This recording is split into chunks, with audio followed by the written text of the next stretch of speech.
bonjour et bienvenue à une nouvelle vidéo de Sur la trotte. Encore une fois, je l'ai un peu échappé cette semaine, puis on n'a pratiquement pas filmé. Mais je vais faire un recap avec vous, mais il faut que je vous parle aussi de quelque chose qu'on a vécu, qu'on pensait pas nécessairement vivre non plus, puis que c'est pas quelque chose, je pense, qu'on parle souvent. C'est pas un très gros problème, là, mais on a souffert des blues du voyageur durant... Mais là, on est en train de remonter la pente, là, mais durant les dernières semaines, on était beaucoup plus comme fatigués qu'à l'habitude. C'est sûr, c'est quand même causé par la très grande chaleur qu'on vit, là, ça c'est certain. On avait perdu un peu le goût tu sais, de sortir puis d'explorer. On dirait qu'il n'y avait plus rien qui nous stimulait à fond, comme que c'était le cas comme durant tous les autres mois précédents, là. Il manquait l'étincelle qu'on avait au début. On n'était peut-être pas dans comme notre environnement favori, là, comme la plage et tout, mais en tout cas, les prochaines semaines s'annoncent mieux. C'est peut-être aussi une destination qui va plus nous plaire, mais c'est quelque chose que je comprenais pas, le blues du voyageur, avant, là. Je trouvais ça inconcevable, un peu de virer plus amorphe un peu, puis avoir moins d'intérêt, tu sais. Je me disais, mon Dieu, tu sais, c'est la vie, les voyages. Mais non, on n'a pas été à l'abri de ça, puis tu sais, on s'est reposé un peu, puis on faisait plus les trucs qu'on aimait. On a pris le temps de lire, tu sais, sur nos petites terrasses qu'on avait, là, nos petits bungalows, puis ça s'est comme quand même placé, parce que veux pas, quand on part en voyage longtemps comme ça, on met tous nos intérêts ou nos passe-temps de côté pour vraiment... voyager comme à temps plein puis toujours visiter et tout.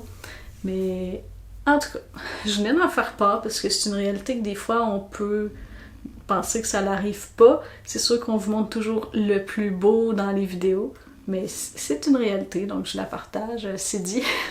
Puis c'est pour ça aussi que j'ai moins filmé ces derniers temps. T'sais, on avait un peu moins d'intérêt et tout, fait que j'ai littéralement pas vlogué. Quand on a quitté Kanchanaburi, on s'est rendu à Oahin avant de se rendre dans des îles plus au bas. Ça nous coupait un peu le chemin. Tu sais, je savais que c'était juste une station balnéaire. Je savais qu'il allait pas avoir comme grand chose à faire.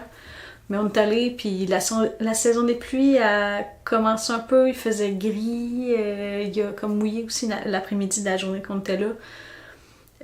C'était chaud, épouvantable. Quand on est allé pour voir la plage, il y avait plein de gens avec des chevaux, puis on s'est fait demander, tu sais, voulez-vous faire les tours? Puis là, on a comme fait, tu sais, on a tout de suite quitté la plage, on n'a pas perdu notre temps là. Le soir, on est allé au night market pensant que ça va être aussi fantastique que celui d'Ayutthaya et Kanchanaburi. Mais c'était un night market comme plus touristique. Il y avait 2-3 stands de nourriture, c'est-à-dire des crêpes. Puis genre des côtes levées, là, c'était pas comme de la nourriture locale. Puis c'était beaucoup de souvenirs. Par contre, il est très beau. Tu sais, si vous cherchez comme des souvenirs et tout, un peu de l'artisanat, c'était agréable de regarder qu'est-ce qui était vendu. Aujourd'hui, on se rend sur une des îles Koh Tao. Il y a un autobus quand même bien qui est venu nous chercher. Ensuite, on nous a déposés à leur genre de quai, là, marina à eux. Sur place, c'était que des commerces gérés par l'entreprise, fait que c'était quand même dispendieux. Puis là, on vient d'embarquer sur le bateau. Puis si vous avez des valises, vous êtes chanceux. Ils vont être ramassés en avant, mais si vous avez des sacs à dos, il faut les emmener avec nous. Il y avait plus de place à l'intérieur, ils sont très limités. Où ce que c'était couvert aussi, puis c'était pas très grand non plus pour avoir les sacs à dos. Fait que là, on a dû aller sur le dessus, en haut, au soleil, avec nos sacs.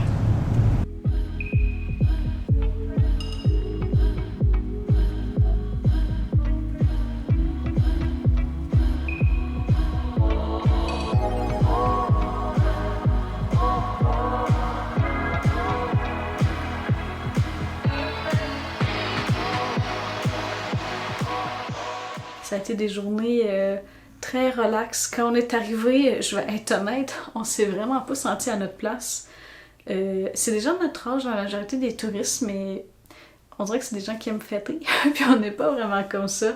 Tu sais, tout ce qu'on voit sur l'île, c'est... Il y a des restaurants, genre des agences de plongée sous-marine, puis des salons de tatouage. C'était vraiment pas notre vibe, là, sincèrement. On n'est pas des gens de plage tant que ça non plus, fait que tu sais, c'était vraiment moins dans nos cordes. Le temps qu'on était là, il y avait beaucoup de trafic. Tu sais, on pensait qu'on allait aller sur une île tranquille et tout, mais tous les touristes ont des scooters. C'était pas tant sécuritaire, sincèrement. Il y a personne qui avait de casque. Il y en a beaucoup qui roulaient avec des écouteurs. Sincèrement, c'était quand même chaotique. Puis je me doute que ces gens-là ne conduisent pas des scooters comme à tous les jours. Fait que je trouvais ça un peu comme dangereux, là. Puis c'est parce qu'on n'avait pas de trottoir quand on marchait. T'sais, on était vraiment comme dans la rue. Bref, on s'est rendu au coucher de soleil. C'était toujours magnifique, par contre.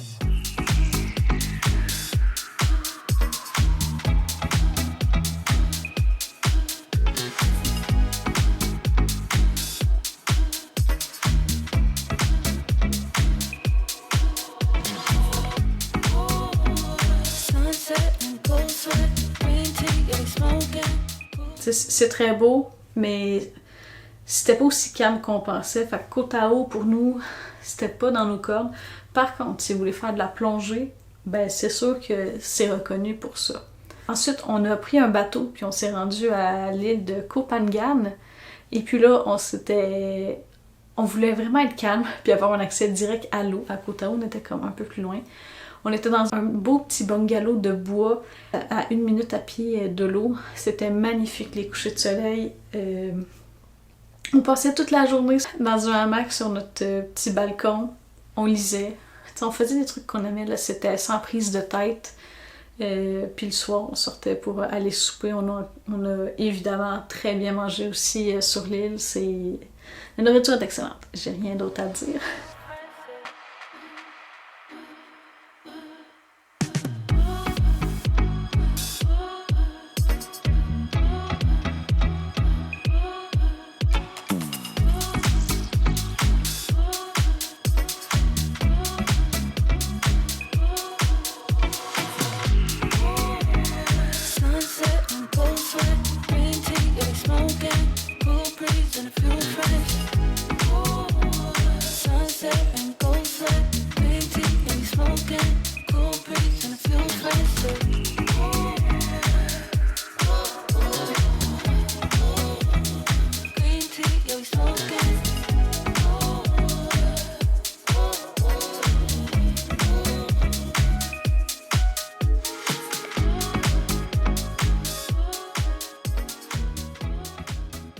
Mais bref, relaxer comme ça, puis comme s'autoriser surtout à ne rien faire vraiment durant quelques jours, ça nous a beaucoup aidé. Puis ensuite, quand on est arrivé à Khao Sok, on dirait que là, l'étincelle était revenue. Là, j'étais contente.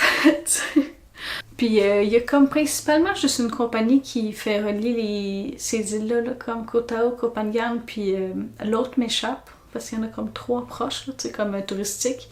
C'est à la plus grande qu'on est pas allé. C'est toute la même compagnie de bateau. Puis quand on est arrivé pour partir de l'île, pour partir de Koh Tao jusqu'à Koh Phangan, oh mon Dieu! Mais juste quand on est arrivé à Koh Tao, ça avait l'air vraiment bordélique et chaotique, là, de la manière que c'était installé. On dirait qu'il n'y a pas assez d'endroits comme pour attendre. Il y avait de la file jusque dans les ruelles. C'était quand même fou. Mais ça s'est bien passé. Mais tu sais, si vous arrivez puis vous faites pas le saut comme nous, parce que finalement, ça roule très bien. Je veux dire, les fils avancent, c'est tout, mais sur le coup, on n'a pas aimé ça, voir ça, là. Mais en tout cas, on a vu notre première pluie depuis comme Hanoï, là. Tu sais, ça faisait 3 mois qu'on n'avait pas vu de pluie. C'était fou de voir le commencement de la saison des pluies commencer. Hey, ça tombe fort, ça tombe fort. On a dû attendre au restaurant avant de repartir comme à notre chambre parce que c'était trop fou. les rues, l'eau coulait. En tout cas, ça nous a bien impressionnés. On a ensuite repris le bateau pour retourner sur le continent pour se rendre à une de nos dernières destinations de notre voyage en Thaïlande, Khao Sok.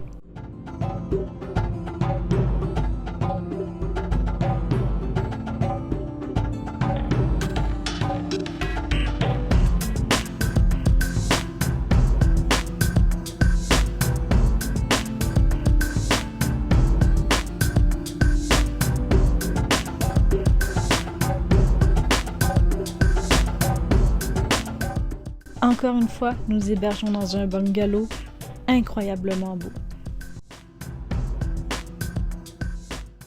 On est en train de se préparer pour aller faire un safari de nuit dans le parc national de Khao Sok. Puis en faisant ce tour-là de nuit, on espère de voir des araignées, puis des serpents, puis des bestioles comme ça. Puis ça se peut qu'ils annoncent la pluie, donc on emmène nos imperméables. Le Night Safari a été à la hauteur de nos attentes. Nous avons vu plusieurs insectes, reptiles et même quelques singes accrochés haut dans les arbres qui dormaient paisiblement.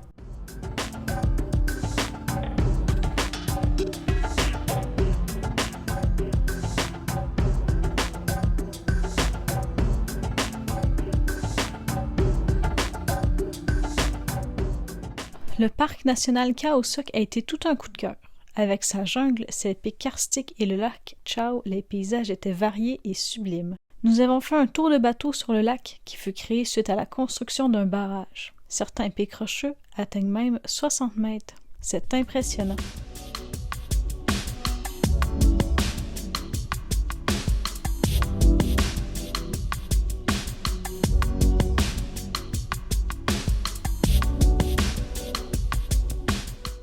Lors de l'excursion, nous avons fait un bref arrêt pour marcher dans la jungle.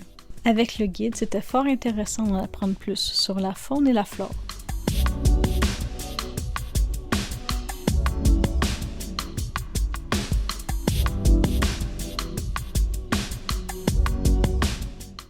Une fois nos lampes frontales bien installées, nous avons entré dans une petite grotte.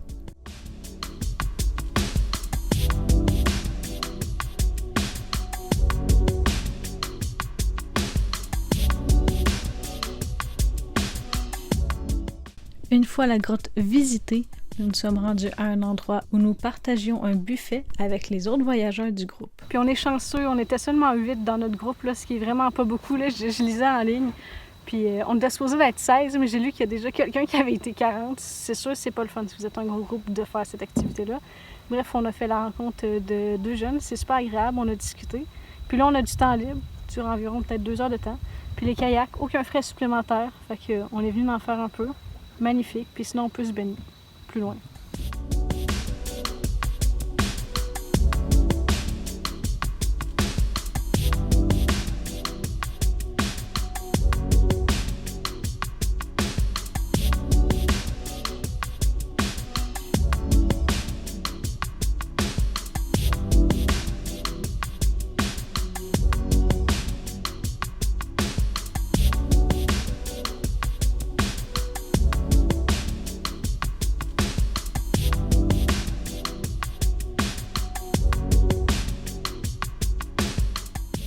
Direction Phuket.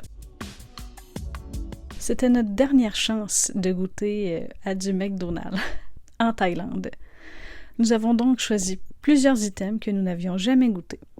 Nous avons pris un repas style réchauffé avec des petites boulettes de viande et du riz. C'était vraiment juste OK. Nous croyons qu'au 7-Eleven, les repas de ce type sont meilleurs. Ensuite, un burger teriyaki. C'était bien, mais c'était un peu trop, comme trop salé, trop sucré, moins à mon goût. On a pris de la crème glacée servie avec un chausson au taro, ce qui est excellent. Mais surtout, le coup de cœur de cette dégustation fut le chausson au maïs.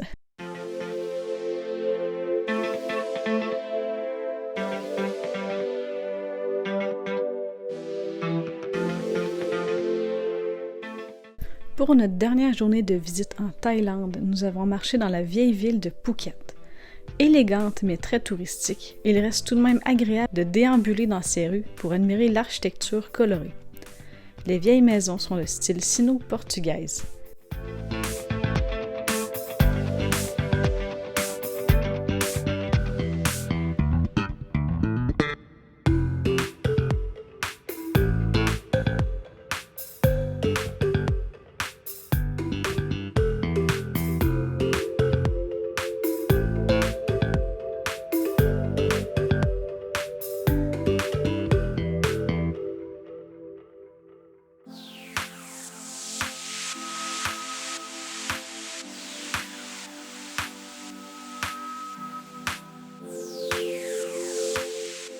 Et quelle chance encore une fois! Nous étions dans la ville la bonne journée que le night market se passait. Les kiosques étaient nombreux, il y avait même quelques scènes où des gens chantaient et jouaient des instruments de musique.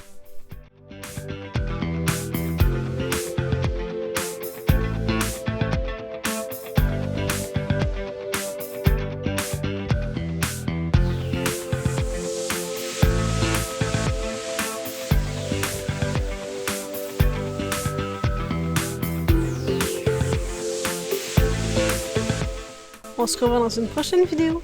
À bientôt!